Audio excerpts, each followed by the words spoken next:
weighted average among the members of the class and was consistently demonstrated excellence, discipline, perseverance, and intellectual distinction. 2026, Mr.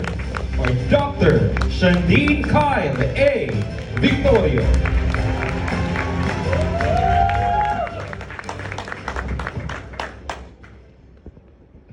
To our visionary leader, founding president, Reverend Dr. Pastor Apollo C.G. Boloy, to our school president, Dr. Jose Maria S.E. Gonzalez, to the Dean of Medicine, Dr. Nestor S. Arce, doctors, Board of Trustees, Board of Administrators, beloved faculty and mentors, Dr. Belisario, proud parents, families, distinguished guests, my fellow graduates, ladies and gentlemen, good afternoon. I am Shandine Kyle A. Victorio, the class valedictorian, and the proud son of Maria Bella A. Victorio. But before this title, I was simply a child who grew up with potential, with dreams, and with a family that was always trying to survive quietly. We were not completely poor, but we were not truly comfortable either. We had enough to live by, but never enough to completely feel safe. We had food on the table, we could go to school, but every tuition payment came with worry. We could get through the day, but one emergency, one hospital bill could easily push us to the edge. That was the kind of life that we had. Not empty, but fragile.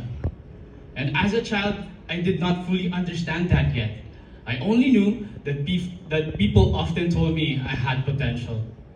Things came naturally to me. I did well in school, sometimes even without fully understanding what it meant to work hard.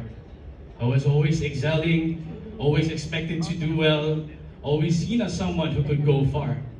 But behind that potential was a reality I would only understand more deeply as I grew older. My parents separated, and their family had to learn how to continue with a different kind of strength. After that, I saw my mom carry life in a way no child could ever forget. I saw her carry pain quietly. I saw her do things with a broken heart. And still, she promised herself that whatever happened, she would choose her children over and over again.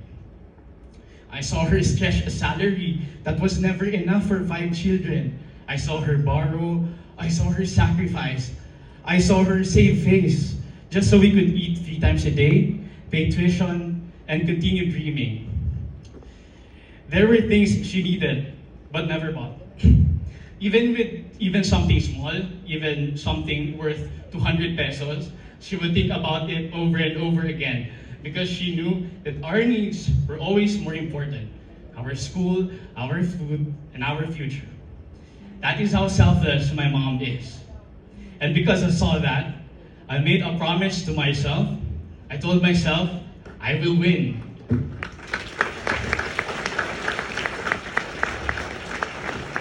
Not only because I want to succeed, not only because I wanted medals, honors, or recognition, but because I wanted to change the life of the woman who was giving up her own dreams just so we could have a chance at ours. So because of that inspiration, I worked hard in high school and eventually graduated as class salutatorian. At that time, I thought I was getting closer to saving my family. In college, I carried the same dream for my mom. I wanted to give her a moment. And then during the pandemic, strangely, an opportunity happened. I became